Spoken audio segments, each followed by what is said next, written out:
ଏହି ମହିଳାଙ୍କୁ କେବେ ମିଳିବନି ସୁଭଦ୍ରା ଟଙ୍କା। ଆବେଦନ କଲେ ବି କଟିଯିବ ନା। ଖବରଟି ଜାଣିବା ପୂର୍ବରୁ ଆପଣ ଯଦି ଆମ ଚ୍ୟାନେଲକୁ ପ୍ରଥମ ଥର କରି ଆସିଛନ୍ତି, ଚ୍ୟାନେଲକୁ ସବସ୍କ୍ରାଇବ କରି ବେଲ୍ ଆଇକନକୁ ଅନ୍ କରନ୍ତୁ।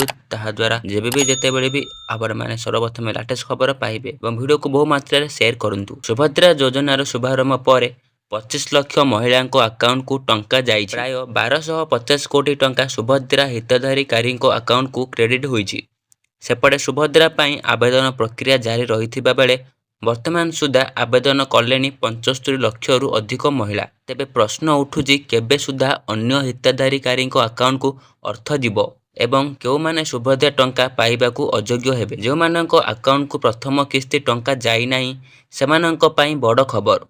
ଉପମୁଖ୍ୟମନ୍ତ୍ରୀ ପ୍ରଭାତୀ ପରିଡ଼ା ଏନେଇ ବଡ଼ ସୂଚନା ଦେଇଛନ୍ତି।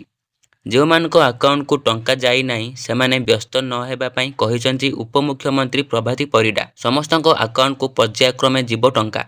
ଏଥିପାଇଁ ଆଦୌ ବ୍ୟସ୍ତ ନ ହେବାକୁ ଉପମୁଖ୍ୟମନ୍ତ୍ରୀ ପରାମର୍ଶ ଦେଇଛନ୍ତି। ଉପମୁଖ୍ୟମନ୍ତ୍ରୀ ପ୍ରଭାତୀ ପରିଡ଼ା କହିଛନ୍ତି, ସବୁ ଯୋଗ୍ୟ ହିତାଧିକାରୀଙ୍କ ଆକାଉଣ୍ଟକୁ ପର୍ଯ୍ୟାୟକ୍ରମେ ଟଙ୍କା ପହଞ୍ଚିବ। ଆଜିଠାରୁ ପର୍ଯ୍ୟାପ୍ତ କ୍ରମେ ମହିଳାଙ୍କ ଆକାଉଣ୍ଟରେ ଟଙ୍କା ପହଞ୍ଚିବ। ପଞ୍ଜୀକରଣ ପ୍ରକ୍ରିୟା ଜାରି ରହିବା ସହିତ ପର୍ଯ୍ୟାୟକ୍ରମେ ମହିଳାଙ୍କ ଆକାଉଣ୍ଟକୁ ଟଙ୍କା କ୍ରେଡିଟ୍ ହେବ। ପଞ୍ଜୀକରଣ ପାଇଁ କୌଣସି ନିର୍ଦ୍ଦିଷ୍ଟ ସମୟ ସୀମା ନାହିଁ। ତେଣୁ ଯେଉଁମାନେ ଟଙ୍କା ପାଇନାହାନ୍ତି ସେମାନେ ବ୍ୟସ୍ତ ହୁଅନ୍ତୁ ନାହିଁ। ଡିସେମ୍ବର ମାସରେ ଆବେଦନ କଲେ ବି ପ୍ରଥମ କିସ୍ତି ପାଇବା ପାଇଁ ଯୋଗ୍ୟ ବିବେଚିତ ହେବେ ମହିଳା। ରକ୍ଷାବନ୍ଧନ ପାଇଁ ପ୍ରଥମ କିସ୍ତି ଅର୍ଥ ଆଜିଠୁ ଆରମ୍ଭ ହୋଇଥିବା ବେଳେ ଯେଉଁମାନେ ବି ଆବେଦନ କରିଛନ୍ତି ଯୋଗ୍ୟ ମହିଳାଙ୍କୁ ପର୍ଯ୍ୟାୟକ୍ରମେ ଟଙ୍କା ପହଞ୍ଚିବ।